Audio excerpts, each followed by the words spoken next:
Awesome, guys. Welcome to the podcast. Today we have Jack. Now, Jack and I go back quite a bit. Now, Jack, you run an email marketing agency yourself as well. Give me a quick rundown of, first of all, the name, where people can find you, what you do, and then we'll kind of jump into some questions that I've formulated really just around email and potentially a little bit of SMS marketing as well. Sounds great. No worries, Gavin. And firstly, thank you for your time today. So to provide a bit of a background on me, my name's Jack. As mentioned, I run a email marketing agency in Sydney called Marstaeller. It's a bit of a play on my last name. My last name is Marstaeller. I've just shortened it up, Master your email marketing. Love a bit of wordplay, typical marketing. So yeah, nice. That's where that name has come from. For me, I've been running my agency now for around about a year.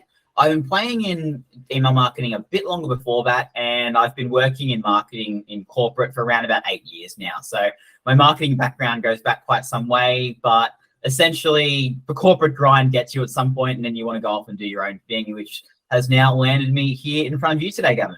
Yeah, fantastic. Well, dude, let's kind of get into the timely side of things right now. Black Friday, Cyber Monday is creeping up, right? It is. As of time of recording, it is September. I think when this episode comes out, it might be October. But what are you doing for some of your clients, or what strategies have you used in the past for Black Friday, Cyber Monday, just to kind of get the most out of your subscribers' wallet, essentially? Yeah, so Black Friday, Cyber Monday, obviously they are some of the largest sales events of the year. They were typically started in the US, but as anything in the US, it has come over to Australia and New Zealand. Very predictably, we're always a couple of years behind.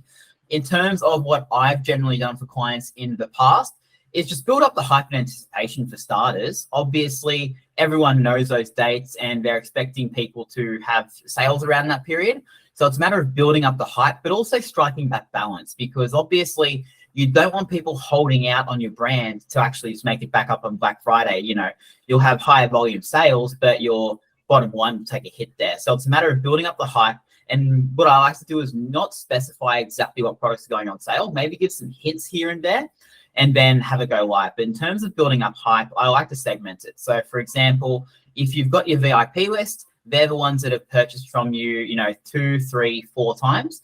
They're your most loyal customers. So they, in my book, always get your discounts first, always get your best deals. So you might give them early access, for example. So Black Friday might turn into early access Thursday or something along those lines, just to give them first dibs on any hot products you have that may actually, fly out the door relatively quickly.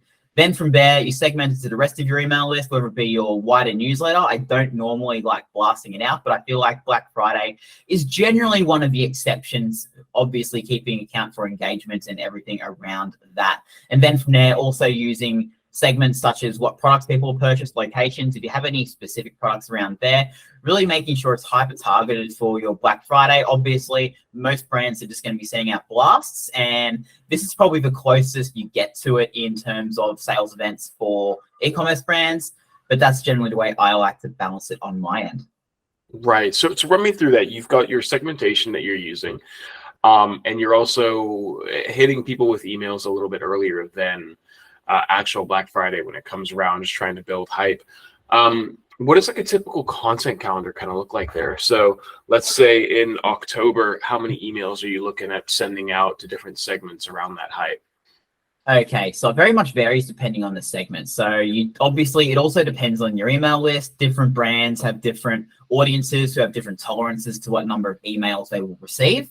Now, in terms of your VIP segment, for example, you'll probably start that on what I do anyway, is I do it about a month before. So Black Friday is coming. So in October, maybe 2 or 3 emails. Black Friday is coming, what you can look forward to, what products we may have on sale. Again, keep people guessing, just so you don't want people saving up and not spending before then, as well as for subscription-based businesses as well. One thing you need to keep an eye on is people bulking up on that time, making bulk purchases, and then obviously you won't get people coming back for quite a while. So it's just a matter of building up that hype for 3 to 4 emails beforehand. Black Friday's a month away. What would you like to see, especially your VIP audience? One thing I like to doing is, as your most valued customers, is asking them. So for example, a month before the sale, what would you like to see? What have you seen before? What products are your favorite? And then if anything around that gains traction and that does become a sale product, for example, then they obviously get first dibs. And later on, for example, in about a week out, send another email. Black Friday's a week away.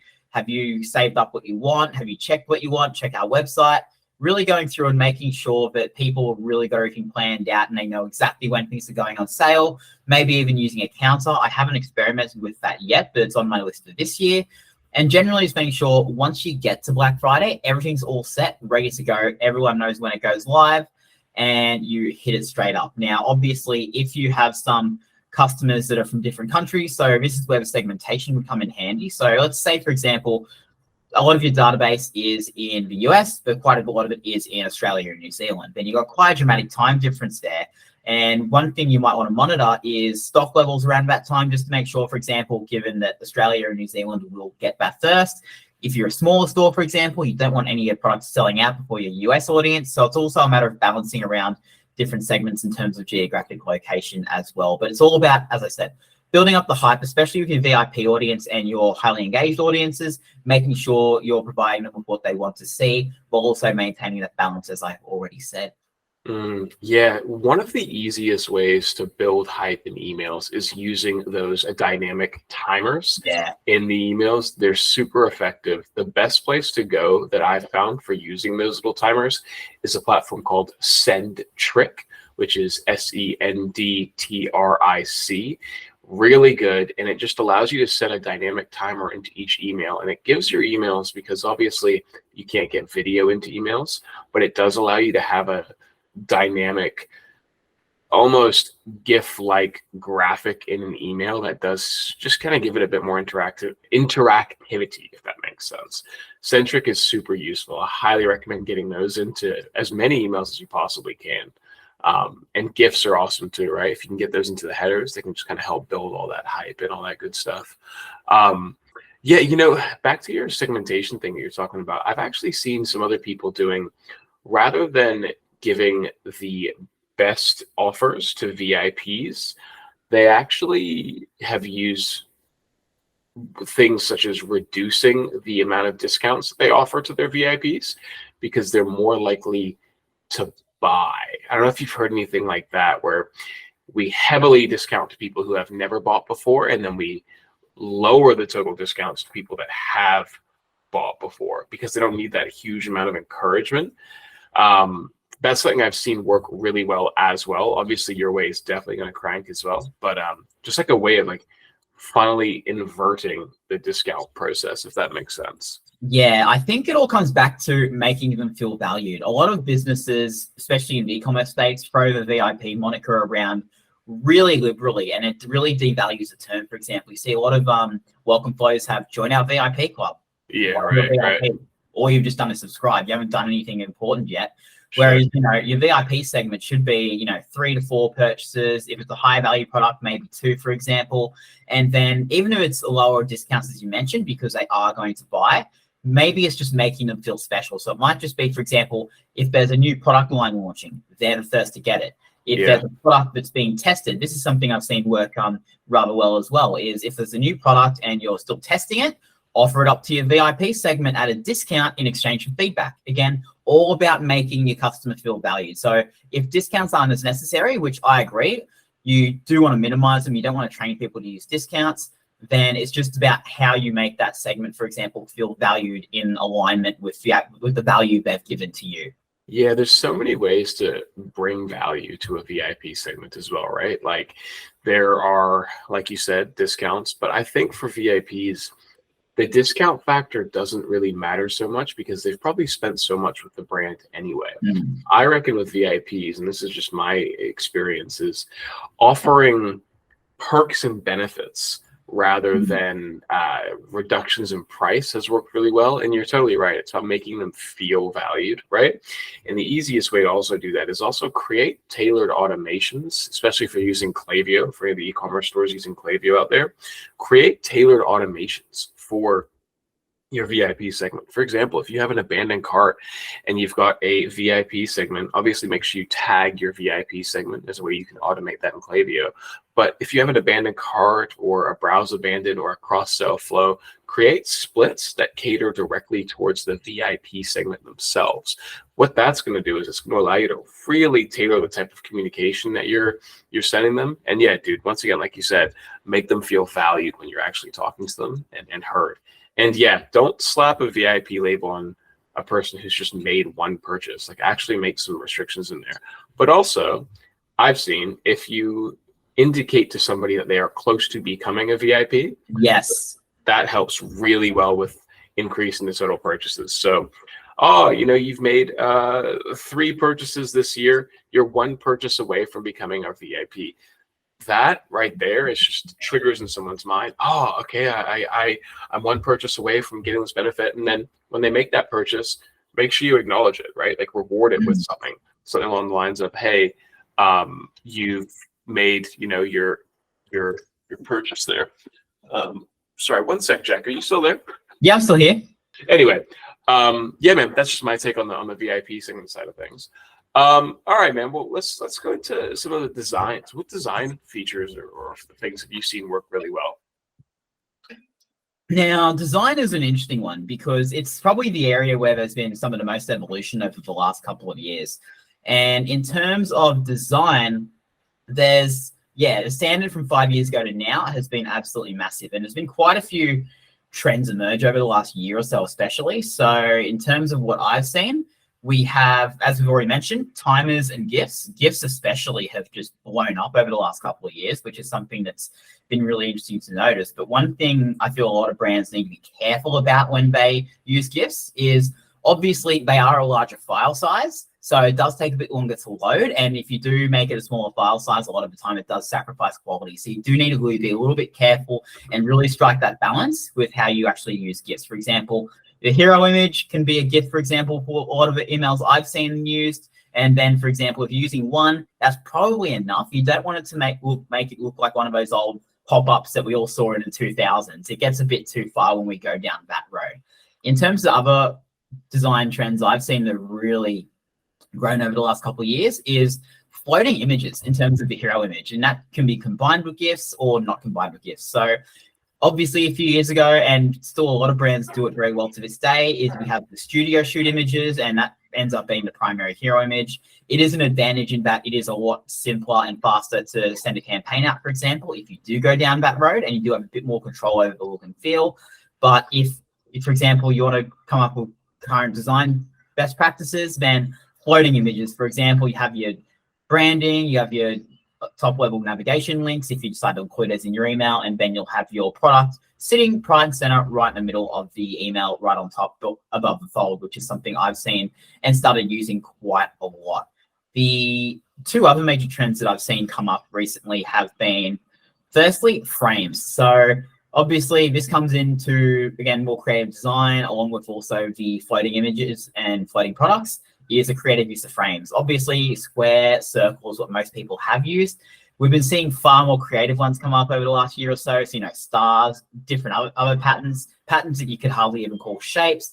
And it's been really creative. And, if it works with your brand guidelines and your brand design, then all power to you. And if it looks good, it looks good. But there's been a lot more creativity around in that space. And then finally, colors. Colors is one thing that's really come up over the last couple of years as well. A lot of brands, for the last few years, especially on social media, I feel like social media is the catalyst for this, where designing for social content has been really more vibrant, lots of colors used in terms of bringing brands to life. And email it was a bit of a laggard in that regard, because a lot of drag and drop formats, for example, MailChimp, which, we all know and love, I'm sure. From there, it's just a drag and drop functionality. You're very limited in the scope of what you can do. So that's one thing that's really moved over from social media over to email marketing over the last couple of years. And that's why if you look in your inbox now, you've got an absolute smorgasbord of really creative, really cohesive designs, really designed to grab your attention. Interesting. Now, have you had any experience with splitting things up between HTML and plain text emails? Have you seen a difference in effectiveness, and are you using those in spaces where you normally wouldn't? Yeah. What's your take on that? Yeah. So in terms of pure text emails and HTML, it is about a balance. Obviously, if if you want to just add a more personal touch, having a really slickly designed brand email won't really take you in that direction. So one thing, for example, I really like to do is for thank you flows, for example, is just make them text. So you've obviously got the creative, welcome series, you ban and checkout, but once a customer actually purchases, they've made the purchase, and from there, what I like to do with thank you flows after that is it's a pure text email from the founder itself, not from the business, from the founder. So, hi, it's Becky from Scented Candles, for example. Thank you for making this purchase. I really love how my product brightens up people's days, for example. If you have any feedback or you have any other recommendations, feel free to reply to this email, let me know, from Becky, just as an example. And one thing that I've noticed is not only does it really work in terms of really responsive open rates, but the responses you get are really interesting as well. You get a lot of people replying back going, oh, thank you for this kind email. I really love the product. I can't wait to get it. And then even offering some feedback. So for example, I once had a client that was a succulent business, and you could actually go to their workshops and build succulents as well as get your own succulent terrarium kits online. And what we'd do is we'd send an email from Tara, the founder, straight after purchase, thank you for purchasing, and then another plain text email about 2-3 weeks later, once they've had enough time to actually use the product, accounting for delivery and all that. And the responses we got were great. It really made people feel special. And that's where I feel the plain text emails really gain more leverage opposed to the really slick designs we see nowadays, is that special experience, the purchase experience. It's one thing where e-commerce has sort of lost its way a tiny bit compared to the traditional bricks and mortar. You can obviously make the experience really customized and really special if you have your own bricks and mortar store. But if you're doing it online, you really need to be creative as how you deliver that special experience, which is how the thank you flow, for example, with plain text comes in as well. Now, I am looking at trying that out for other flows, such as the abandoned cart. So, Dave from Footy Gift Shop here, I noticed you've got a product here. What do you think of it? It's something I'm experimenting with at the moment, but I've only just started to think about this, and I don't have any results to report yet, unfortunately, but it's all about experimenting. But if you can make the customer feel special in a way where the slick brand and designed emails can't, then that's where I feel the HTML emails as well as the plain text emails really deliver when leveraged correctly. Yeah, it's interesting. I mean, we've got one client who every single flow is plain text. So interesting. Welcome series, post-purchase thank you, fulfilled, browse, and then abandoned checkout. Every single one is plain text. And I'm not actually seeing a massive decrease, and to be honest, neither a massive increase in sales and total revenue. I think for the abandoned cart and the browse abandoned, I've run tests in the past, and I found that the plain text underperformed for this one client, but I'm going to run it again with this new client just to see what happens. But I think with those browse abandoned and the abandoned cart emails, it really pays to have the item that was left behind displayed. Yes. But I'm still figuring it out, because I think it's what you lose in visual design from a plain text email, you kind of make up for in deliverability more often than not, because obviously their plain text emails are just going to land in people's email inboxes more often than the HTML ones, or rather land in their primary inboxes over the other ones. So yeah, it's fascinating to me, man. I'm still trying to work out a proper strategy around it, but you're right. Everything is testing. Every single thing is testing. That's the amazing thing about not just email marketing in general. You think you've got all your rules set up, you've done all your testing, and then suddenly you'll see another brand do something, you'll try something that's a bit left field, and every preconceived notion you have will just be blown out of the water right away, and you'll just go, it works, but how does it work? And then you need to obviously go down that evaluation and testing process again. It's just people. Anything that involves people and psychology, you're never going to have the best answer all the time. And sometimes you'll get a result that just completely throws it up in the air like that. I think one of the reasons why the plain text emails work quite well is people identify with people. They don't really identify with brands. Brands are more so faceless entities. So if you're talking to someone, as I said, let's say Tara from my succulent gift shop, then you're talking to a person, or at least the idea of a person in your head, and people associate with people. Again, they don't really associate with brands that much for most of them. So there's that. And also a lot of people they just hate being overtly sold to. And if you can do it more subtly, where it be through a one-to-one interaction like that,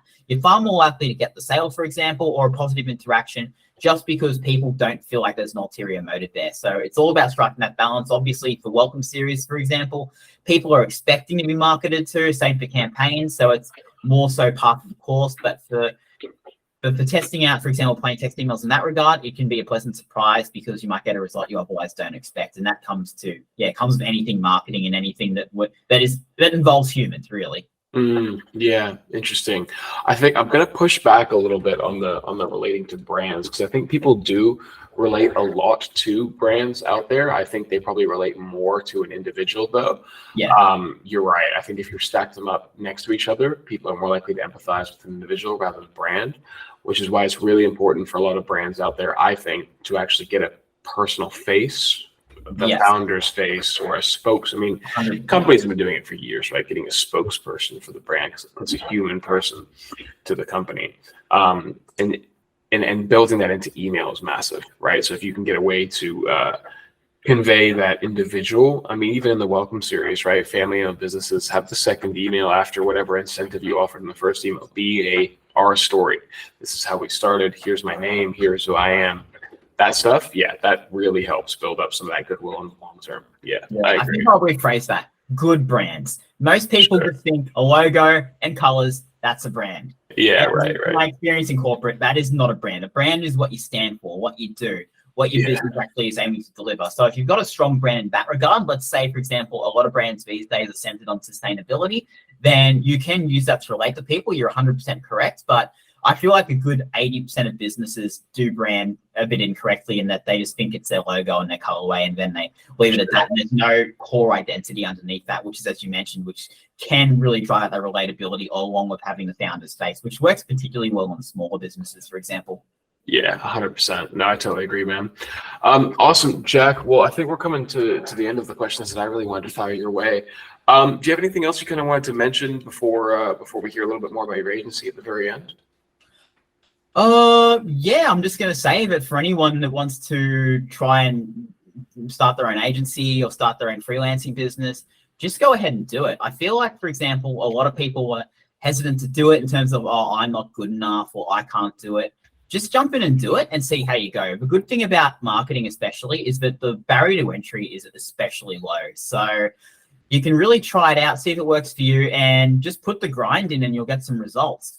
And you don't need a fancy degree or anything. Just for a bit of context, I did a marketing degree after I finished high school. It is probably the most useless thing I've ever done. So it doesn't really teach you anything that you're not going to learn diving into it yourself. So if you want to dive in and give marketing a go ahead and give it a shot. There's nothing stopping you. And you can end up like Gavin here and having your own podcast. Awesome. And Jack, where can people find you once again? So you guys can find me on my website. So there's masterdigital.com.au, as well as all of my socials. My socials are Jack_Marsta, Marsta. And you can find me on Instagram, TikTok, Facebook, pretty much all the socials, even Twitter. And feel free to give me a follow and let's chat. Awesome, Jack. Thanks for coming on, man. Not a problem. Have a good day. You too, man. Catch ya.